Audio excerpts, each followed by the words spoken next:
Hey everyone, welcome back to this episode of the Support Ops Hangout. I'm your host, Chase Clemens. Um, Before we jump into the topic, let's go ahead and meet our awesome support pros that we've got with us today. So first, he's not dead. He's back from wandering off in the wilderness and everything else. He's back with us this week. So Chase Livingston from Automatic, how are you? It's good to be alive. I'm not dead. I was just traveling a bunch, but it's good to be back. We basically just assume the worst. Like when you're gone, like when you're not here. We know you're traveling. We know you're fine, but we're Yeah, like, yeah, no, he's gone. it's understandable. I would probably assume the same about you. Yeah, pretty much, pretty much. All right, then we've got Carolyn from Buffer. Carolyn, how are you? I'm great. I would like to say I did not assume you were dead. Oh, thank you, Carolyn. We all knew you were the nicer one around here. I have full faith in your travelers. It's true. She's way nicer than I am. Or So, just more naive, I don't know. oh, and then Jeff Vincent is joining up here too, so we'll let him get logged into the podcast episode and everything else. There he is. How are you, Jeff? Hey guys. Great to have you on the show. So this week we're talking about something that I'll be honest, I didn't think. Like I was telling the crew beforehand, like I never really gave a lot of thought to these automated emails that we're going to be talking about. But it sparked a pretty lively debate on Twitter about whether or not to use them. So, anyways, so today's episode we're talking about a question that come in from Mariah over at Runkeeper, and just so I get her question exactly right, I'm just going to straight read it. So she said, this is something that our support team has been thinking about recently. How do support and customer success teams feel about automated ticket received emails? So these automatic ticket received emails, those are the ones where you fill out a form, you send an email to a support team, and you get this auto-generated reply back that's, hey, thanks, we've got your ticket, we're going to get back to you as soon as we can. Sometimes they have like ticket numbers in them and that kind of thing. For us at Basecamp, we don't really use them, not out of like this lofty idea or anything. We don't use them because we were often replying to emails faster than the automated replies could get to them. So if you emailed us, we would have your reply back, and then a couple of minutes later, that automatic ticket received email will show up. So we turned it off and haven't really thought anything about it. So it was interesting to see what different people thought about those. So let's go ahead and start with, since Chase Levinson's been gone for a while, we'll start with him. Chase, what do you think about these automated ticket received emails? Are they helpful at all? I guess in some cases they could be helpful, I guess, to let someone know that an email was received, but I'm personally not a huge fan of them. Last time I worked in tickets at Automatic, we didn't use them. I'm sure we probably still don't now, but I've been in live chat for 6 months now or something like that, so we just don't interact via tickets too much anymore. But to me they're not super useful just because email is a relatively reliable means of communication for most people, and I'm not too worried when I send an email somewhere that it's not going to get to where it should go these days, and especially if I'm using a contact form, which a lot of services use nowadays.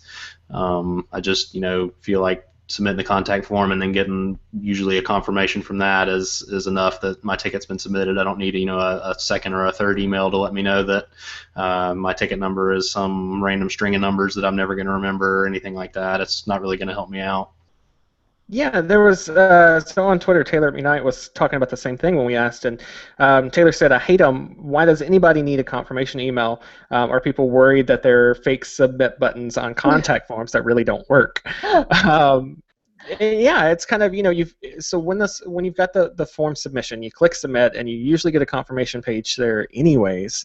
It kind of seems redundant to follow it up with another email. Carolyn, does Buffer use those automated ticket received emails at all? We don't for support. Same general concept. Not that we're too fast for them. That's a really cool stat to be able to say. Yeah, I'm just going to slide that in. Yeah, you should just say that like 6 times. That's amazing. No, just because,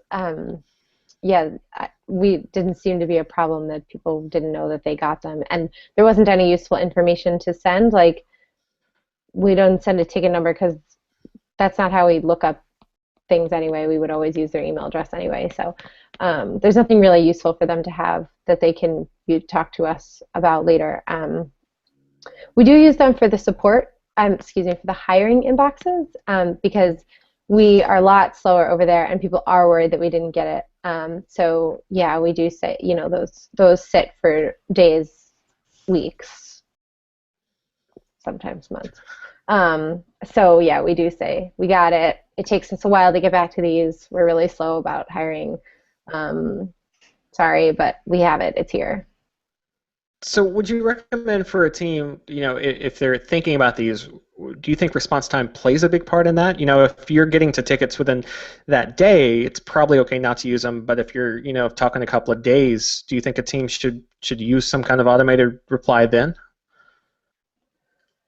Yeah, if you have response times of a few days, there's probably some other things to figure out.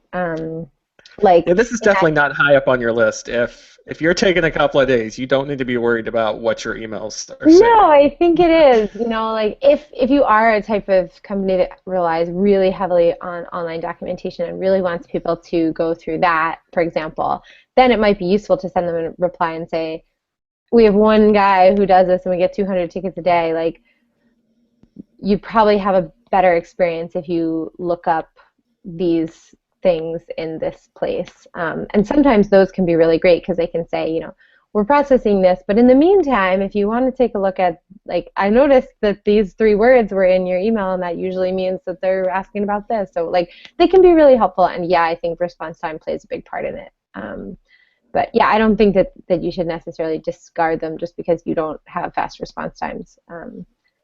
Yeah. Yeah, that's clear and concise. That's perfect. So, Jeff, does Wistia use them at all? No, we don't use them.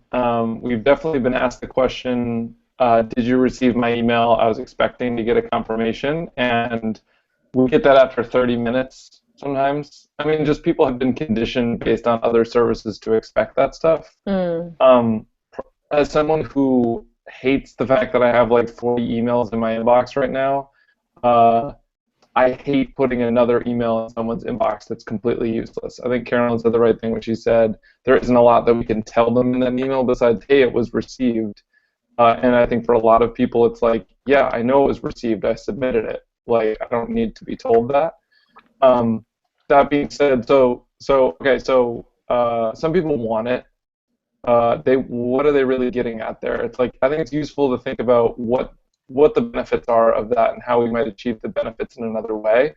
So it's they want to know that you received their message and that you're looking into it or something like that.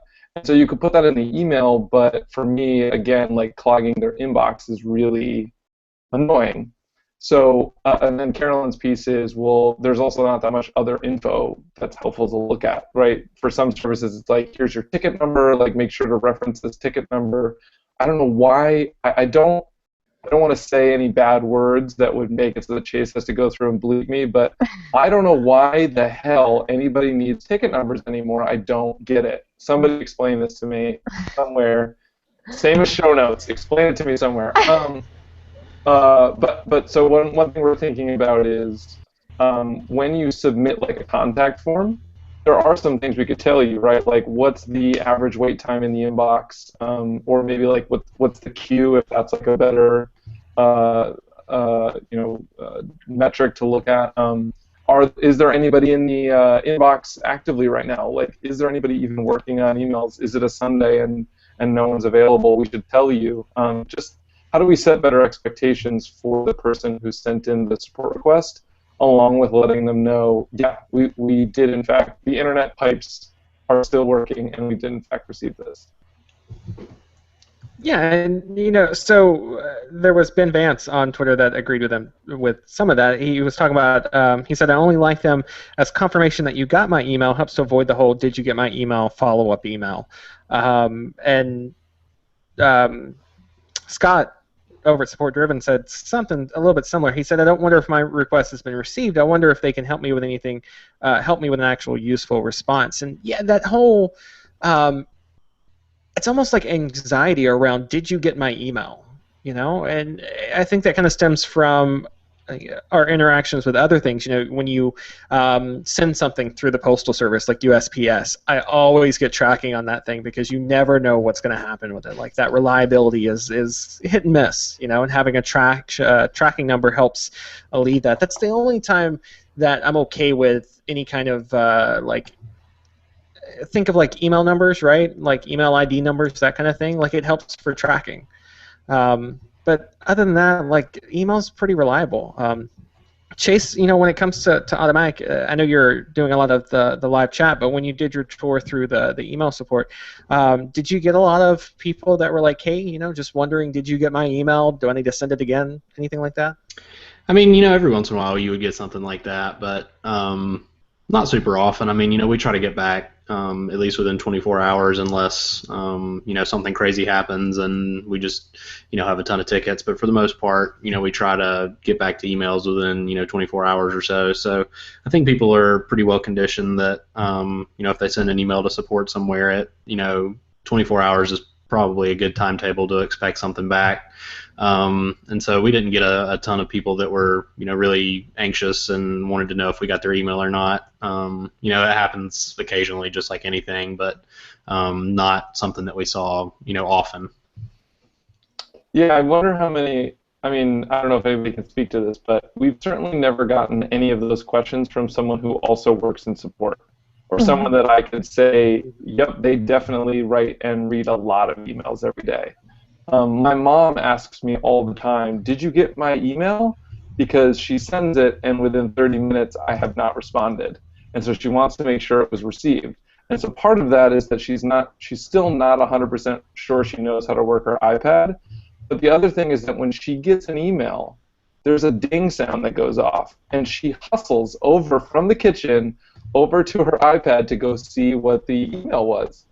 And I mean, if any of us had that sort of thing on our support inbox, it would just be like a never-ending, sound. It would just be like one sound. There isn't a single ding that we could perceive. And so there isn't this feeling anymore, unfortunately, kind of sadly, of, oh, I got an email, like, I can't wait to, reply, because that's what we're doing for sometimes all the time.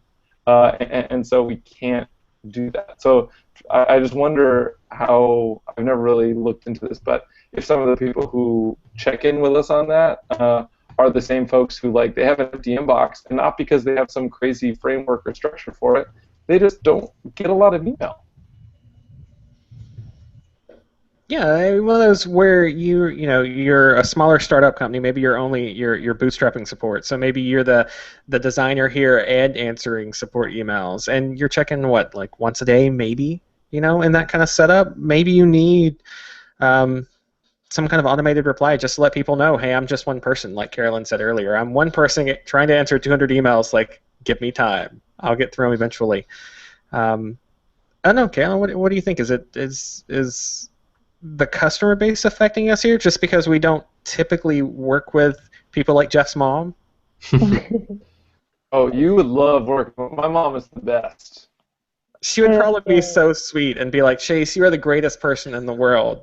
But here's where you're wrong, Chase. That's what she would say after that. She's the best. I didn't say that she was a pushover.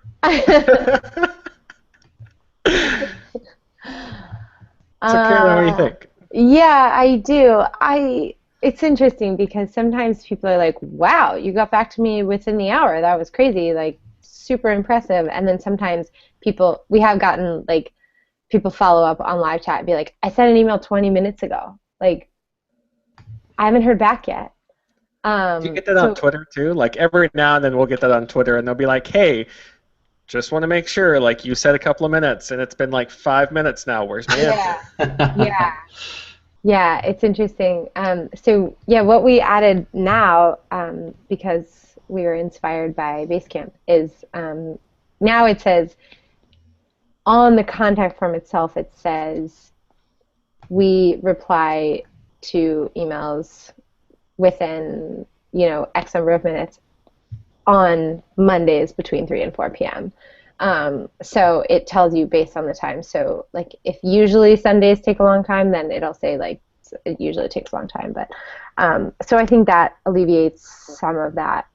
Hopefully, I haven't seen too many of those since then because they're pretty accurate. But I do think that customer, what they're used to affects everything. I know at my previous job, well, two things. One, if our service didn't work, they just couldn't send an email, as opposed to like at this job, if Buffer doesn't work, they just like go right to twitter.com.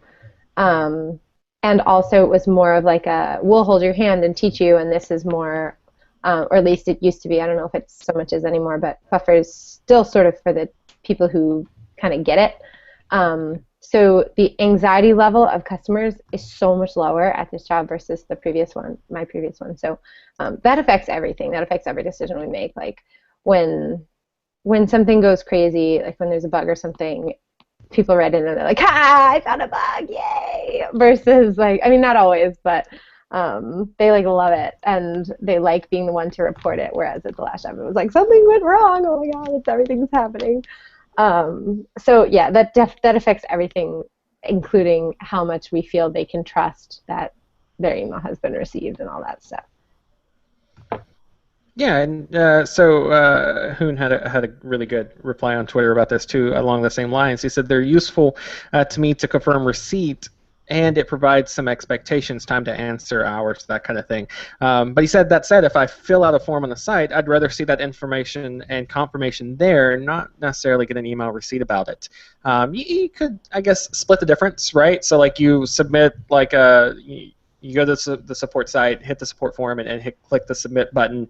You know, maybe there's a link there that says, hey, do you want a confirmation via email too? And you click it, and then it sends out. Like that might be a nice little middle ground kind of thing here.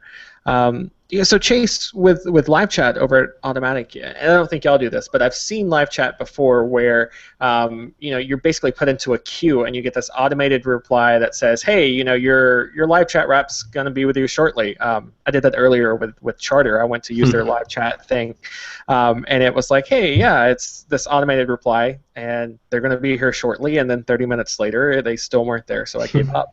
Do you think those kind of automated replies work any better in live chat than they do like an email? I think I like them even less in live chat, just because it doesn't seem like a very live experience when you have to wait on somebody to come and help you. I might as well just send an email if that's the case. So, at Automattic, we just feel like if there's not somebody available to take a live chat, or if we're all busy with other chats, then we just don't, show the live chat form, because we'd rather somebody, have a better experience and submit the ticket or something like that than having to sit around and wait on us on a live chat and we not be able to give them any, indication as to when we're going to be able to help them out or anything, just because, sometimes it's hard to judge how many questions somebody's going to have and how long they're going to take to answer and that kind of thing. So, for me, if you're going to, give me the option to do live chat, I'd like to be able to chat with somebody right away rather than having to sit around, especially for more than a couple of minutes and wait on somebody to come in and answer the question I had that I thought I could get resolved in 30 seconds. I love that all of our expectations times here are like a couple of minutes, like live chat a couple of minutes, like an email reply a couple of minutes. I think we're just spoiled. I don't know. Yeah, so Jeff, just to bring it back to some things that people could do right away. So if you're looking at a team that isn't using these automated replies but still wants to give some kind of wants to set those expectations, like you mentioned earlier, how would you recommend that they set those expectations for response times around the form itself? Yeah, so that's what I'm doing. That's one of the things I'm working on or thinking about right now. I think the most important thing is to be conservative but not arbitrary about it.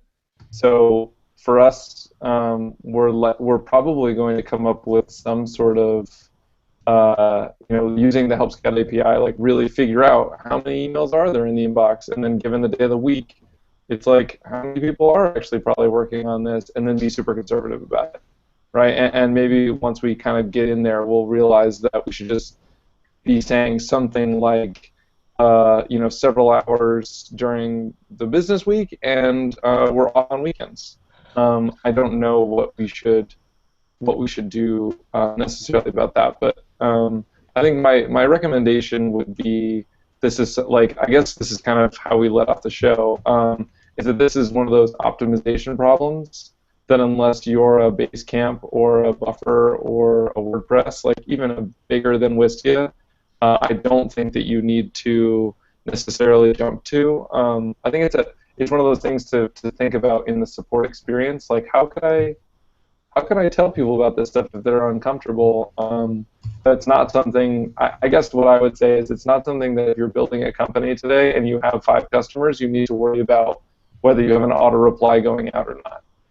It will neither make nor break your support experience, but it is certainly something where when I email like a major service, if I email somebody about my cable bill or something like that, and I get something that says, your response has been received, and by the way, here are the hours that were open. I'm like, screw you, man. I know what you are open, and I know you received my email. I sent it, but what I'd really like is for you to get back to me. That would be great, instead of filling my inbox with this junk. So definitely something to be thinking about in the larger context, but not something that I think you need to say, like, okay, we just got our first customer, like, how do we make sure that we set proper expectations for response rates? There's also a number of other contextual clues that you can think about. So on our support page, we show you what time it is in our office. We put that in Eastern Standard Time, and then we put the 5 faces of people who work in support at Wistia on the page.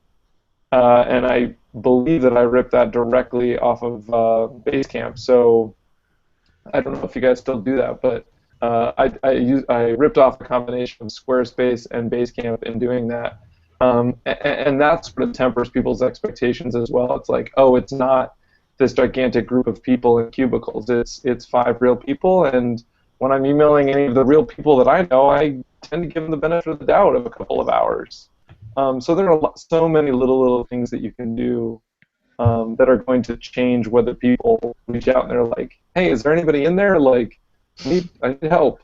And like Carolyn said, it also depends on the type of app that you're building. I would venture to guess that many of the times we've received it's because someone had like a major project or a video that they needed to share, and for whatever reason, whatever they were asking about on support was preventing them from doing that. So if you're an app like that, you probably need to be even more aware of it. So I would say it sort of depends, and it depends on what you have set up so far, but whatever feels right to you is probably a good start. There's the quote for the host show. Whatever feels right to you, that's where you need to go, right there. All right, so last thoughts. We'll start with Carolyn. Anything that we haven't touched on with this one that you want to get in before we close out the show? Nothing's coming to mind. Oh, I thought you were going to like just drop some really awesome wisdom that you had been holding out on us. No, all I was thinking about was the fact that we ripped off an example from Basecamp as well with the amount of time that it takes. So I was just hoping you were feeling proud. Everyone rips us off. Uh-huh. Thanks. I appreciate it. That's just a form of flattery, isn't it? and just so you know, to be perfectly honest, like we always are on the show, we don't have it figured out either. I mean, there are times when everything's humming perfectly and everything's going right, then yeah, we're down to a minute or two, and that number does a minute or two for response rates. That number is reflected on the support forum page, so you can kind of see that in real time. But if something's off for whatever reason, you know, if it's a Saturday morning and our the European support pro that we have, if he's out for that day, and you might be waiting a couple hours, and that doesn't necessarily get updated on the site as quick as we could. So yeah, we haven't figured it all out either. We still get emails sometimes that's like, hey, you know, you promised a couple of minutes, and it's been 30, 45 minutes. What's going on? So yeah, we're not perfect. Don't try to be either. Mm-hmm. So let us know what you thought. This was one of those topics, like I mentioned at the beginning of the show, like it didn't really... it was one of those, like, I didn't think it was going to be as big of a deal as it is with some of our listeners. but it was really exciting to see like getting into some of the nitty gritty stuff like that would bear out a really great conversation. So let us know what you thought. Did we get it right? Did we get it wrong? Supportops.co/question. We'll get you over to us so you can leave us a message and let us know what you thought. Yeah. So that brings us to the favorite part of our show every week. It's this week's shoutouts. I'm so happy because Jeff just lets me do it now. There's no like suspense, no waiting. Oh, really? I didn't even know that. I always thought it was Jeff this whole time. Oh, I still push the button. Oh. But I just don't leave Chase hanging anymore, which he didn't like. Yeah, because sometimes you're like, wait, did Jeff's internet connection die off? Is he just gone? Is he going to push the button? I'm like staring at the screen, frozen. If I just had an automated email that you could send me to let me know that you were still there and going to push the button. Exactly. That's all I want, right there. We're never going to agree on this topic. We're never going to agree on this topic? People. Oh, yeah. I guess one thing I would have to admit is going back to, wait, is there a way to play the sound in reverse? Just going back for a second, one thing I did think of is we do send automated replies like on holiday, right? Like when the entire company is closed, we do send one. And also on weekends, we have an emergency autoresponder. But both of those are normally created around the idea of what Carolyn said, like how can we provide the sender some sort of value while they wait. It's not just, hey, we received it, but also it's like, on weekends, it's like, hey, we have an emergency channel if this is a really big deal, otherwise we're out till Monday. And then on holidays, we try to shoot like a fun video that we just share with them. That's like, hey, you're going to have to wait because we're on vacation, but we did want to give you this. And we try to make that video like actually fun and funny instead of just the normal crappy ones. Yeah, instead of seeing this as a transactional email, if you are going to do them, at least make it like a good experience email. You know, put a fun video in there, put a fun quote or GIF or whatever, just something besides just the kind of automated mechanical reply. Like add a little personality to it. All right, Chase, what's your shout out for this week? So there was an iOS update to one of my favorite apps today called You Need a Budget. It's a little, I guess, personal finance app that I use for my wife and I to manage basically money and budgeting every month. So if you're interested in something like that, check it out. But they released an update to their iOS app today with a pretty slick new iPad version of their app to make it a little easier to manage things if you're not always at a desktop or something like that. So definitely check it out. I am impressed with the work they've been putting into the app. Jeff, what are you shouting out this week? I was nervous that Chase was about to take mine, then I heard him say iOS. Mailbox is out for Mac, and let's go through the lineage here. So I used the Apple Mail app until it just was too slow and I couldn't stand it. And then I switched to Gmail in the browser, and then I couldn't stand that because I hate having a browser tab open all the time. So then I switched to Sparrow, which was purchased by Google, I think, which brought me to Airmail, which also became like a gargantuan, really slow app. And then someone told me that Mailbox came out for OS X, and that's on the Mac. And I've never used Mailbox on my phone, but I was like, whatever, I'll try it. And despite the fact that it is definitely buggy, they have the word beta in like capital letters like everywhere all over this app. I don't know why, but they do. They work for Dropbox. I would think they would have a lot of resources to get it right. But isn't everything beta on the web or on the web in beta? Isn't everything breaking all the time? Sorry. Pretty much. Anyway, That was Google to it. I'm on a tangent. Despite the fact that it breaks every once in a while, it inspired me to go from like several hundred emails down to like 40. So I'm really excited about it, and it's doing something right for sure. I was going to say 40 is impressive. When you dropped that number before, I was like, oh, I wish my inbox was 40. Oh, yeah, no, last week it was a disaster zone, and probably there are a number of people who hadn't got an email from me in like weeks, and they were like, Did you get my email? Yeah, what the hell prompted this like flurry of emails from Jeff? And it was because using a new app, you just want to like slide around in there and be like, oh wow, I should have responded to this email. Mailbox. If you need beta coins, hit me up. I have like 4 left. Oh, well, I want to lay claim to one of those because I'm like you. I was using airmail, and it's getting slow. So. Come on in, Chase. I'll hook you So up. you don't have 4. You have 3. He has 3. I have 1 or 2 also. All the cool kids have these. God. Carolyn, what are you shouting out this week? Well, I did have one, and I was gonna say Mailbox for Mac, but I guess I should have assumed that somebody else would take it. But I have a backup because Product Hunt, which I already shouted out, came out on iOS. They were just on the web before, and this has changed my life because I like knowing about cool shit, but I ruined it. I like knowing about cool stuff. Can you bleep me so you don't have to say that it's explicit? I don't know. We'll figure it out. Okay.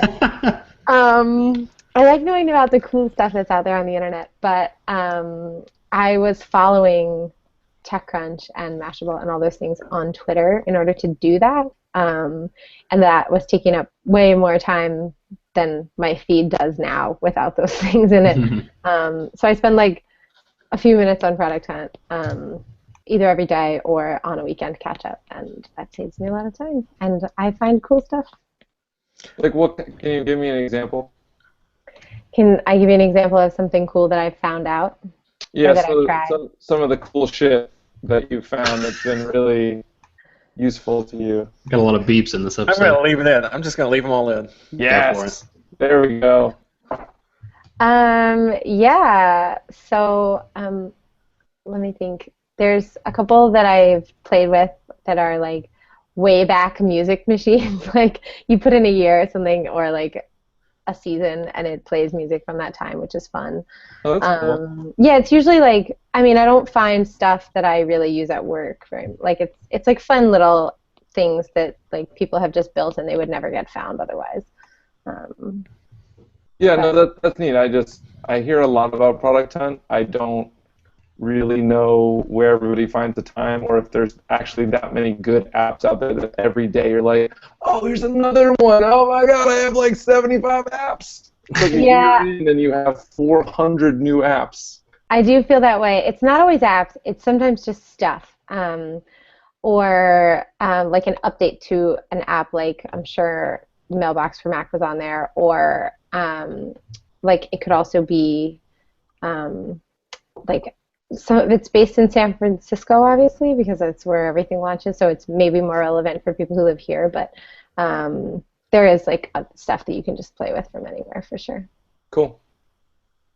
Yeah, I'm one of those. I still don't. I think we were talking about this in the chat the other day. Like, I don't get it. I just don't get it. Really? I love it. I'll send you some cool stuff. That tends to be the thing. Like, there are some diehard fans for it, and then everyone, then on the other end of the spectrum is just people like me who don't get it. Like, there doesn't seem to be any like lukewarm, like just kind of hear things. Totally. So yeah. So anyway, one thing that I think is hilarious is that I believe that somebody posing as Snoop Dogg is often posting to Product Hunt, but they swear it's the people who do Product Hunt. I think that it's really him, but I don't think it is. So look out for that. That's an Easter egg for you on Product Hunt. Nice. Pimping out T-shirts. Anyway, my shout out this week is going over to Scott Tran and some awesome stuff he's doing. SupportDriven.com is the site that you want to have there. He's doing the first Support Driven meetup tomorrow, an online meetup. So it's going to be Tuesday, August 26th at 3 p.m. Pacific time, 5 p.m. Central, 6 Eastern, and so on and so forth. Definitely recommend checking out. He's got a great first kind of speaker for it with James Rogers, and he's going to be doing some talking about some awesome stuff. So anyways, long story short, go check it out, supportdriven.com. He's got a link on it there, and I'll have that link and all the rest of them in our show notes because as Matt Patterson pointed out last week, people read them. Just so you know, Jeff. When did you drug Matt to get him to say No, I didn't do anything. He just left the comment on the YouTube page. I thought you were going to say in the show notes. He left a comment on the show notes saying that people read show notes. So we'll have that link and all the rest of them up in the awesome super duper show notes that we put out with each episode. Next week, we've got another great topic lined up, so we'll look forward to having you back in as listeners for that one. Other than that, I'm Chase. We'll see you again next week.